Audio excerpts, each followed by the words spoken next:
ఎందుకంటే మీరు ఎన్ని ఇతర భాషలు చదివినా, ఎన్ని ఇతర లాంగ్వేజెస్ నేర్చుకున్నా తెలుగులో ఉన్న సౌందర్యం మిగతా ఏ భాషలకి లేదు. దేశ భాషలందు తెలుగు లెస్స అని చెప్పారు. దాన్ని దయచేసి LESS చేయొద్దు, లెస్సగానే ఉంచండి. ఎంత గొప్ప సాహిత్యం అండి.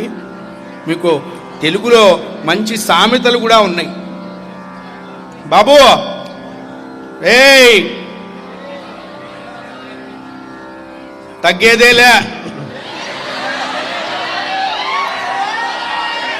నాన్న, ఫస్ట్ పార్ట్ అట్లాగే ఉంటుంది, సెకండ్ పార్ట్లో టబ్బంట్లు దోమేంత వరకు తగ్గేదేలే. తాంబూలం ఇచ్చింది ఆ ఇంటి ఆవిడ, సున్నం ఇవ్వటం మర్చిపోయింది. వీడి పాండిత్యం అంతా ఆ ఇంటి దాని ముందు ఎందుకు, ఏమమ్మా కొంచెం సున్నం ఇవ్వచ్చు కదా, అనువు కాని చోట అధికులమనరాదు. ఎక్కడ పడితే అక్కడ అనవసరంగా సబ్జెక్ట్ ఉంది కదా అని బాగకూడదు. ఏమమ్మా సున్నం ఇవ్వచ్చు, ఇవ్వాలి అని అడగలిగా. వాడు మంచి శ్లోకంతో అడిగాడు.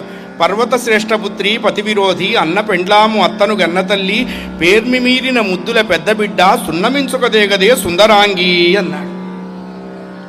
నిజంగా తెలియని వాడికి సుందరాంగే తెలుస్తుంది. అబ్బా నన్ను మిస్ యూనివర్స్తో పోల్చాడు, వీడికి సున్నం కాదు సున్నం ఫ్యాక్టరీనే ఇవ్వచ్చు అని. దాంట్లో ఉన్న లిటిగెంట్స్ అన్నీ ఆవిడకి అర్థమైనాయి. చివరికి వాడు ఏం చెప్పాడు అంటే, పేర్మి మీరిన ముద్దుల పెద్ద బిడ్డ. సముద్రుడికి 2 కూతుళ్ళు ఉన్నారు.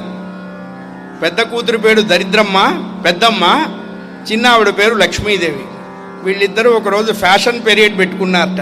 అప్పట్లో FTల మీద ర్యాంప్ మీద నడవటం, జడ్జెస్ మార్కులు వేయటం లేదు కదా. ఆ రోజు అన్ఎక్స్పెక్టెడ్ గెస్ట్గా నారదుడు వచ్చాట. ఆయన్ని పట్టుకున్నారు.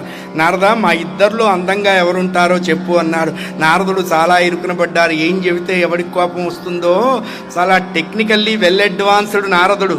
ఆయన చెప్పాట, ఓ పెద్దమ్మ నువ్వు వెళుతుంటే అందంగా ఉంటావే, ఓ చిన్నమ్మ నువ్వు వస్తుంటే అందంగా అంతే కదా. దరిద్రం పోతే అందం, లక్ష్మి వస్తే అందం. ఇంతటితో ఈ ప్రసంగం సమాప్తం. వీడేమన్నాడు అంటే, సముద్రుడి పెద్ద కూతురైనటువంటి దరిద్ర పెద్దమ్మ సున్నం ఇంచుకదేగదే సుందరాంగి అన్నాడు. ఆవిడికి ఒళ్ళు మండింది. పాపిష్టివాడా, ఇంత మంచి అన్నం పెడితే ఏమమ్మా సున్నం ఇవ్వు అని అడగకుండా దరిద్ర పెద్దమ్మ సున్నం ఇవ్వంటావా అని చెప్పి ఆవిడ సున్నం డబ్బా తీసుకొచ్చి వాడి చేతిలో పెడుతూ ఆవిడ ఒక పద్యం వదిలింది. శతపత్రంబుల మిత్రుని సుతుదంపిన వాణిభావ సూనుని మామన్ సతతంబు శిరము దాల్చెడు సుతువాహన వైరి వైరి సున్నం విధియో. ఒరే కుక్క ఇదిగో సున్నం అంటూ చేతిలో పెట్టి